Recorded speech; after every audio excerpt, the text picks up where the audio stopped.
we now? What's taking it so long? Parang ano, no, may hesitation para isaywalat yung Cabral files? Yes, last I heard, nasa abroad pa si Secretary Dizon, and Oo. I really await him to be able to explain if there's a reason why the files cannot be released. But I also heard that they said it was given to the ombudsman, and Yeah. so it is up to the ombudsman to release. And the ombudsman said that they are currently authenticating it, and maybe in a few days people can ask for another update if it can be released. In the meantime, I am hopeful that others in the Senate and in Congress can call for or advance towards having a real inquiry on all of the files and circumstances around the death of Yusek Cabral.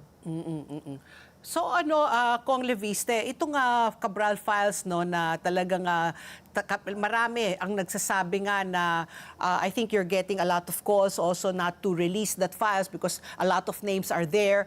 How sure are we na pag lumabas po talaga yan, hindi na po yan nagalaw, hindi po yan na doktor, na paano ho ba natin ano na talagang authentic po yan?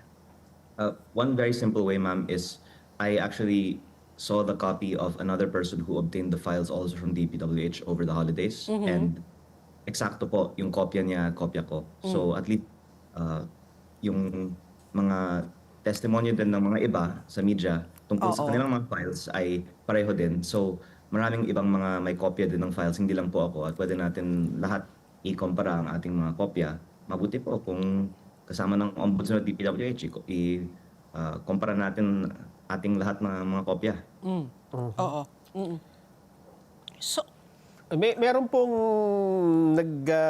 meron akong nakitang mga balita na kine-question yung files na in-release ninyo dahil meron doon mga congressman or congresswoman na hindi na congressman.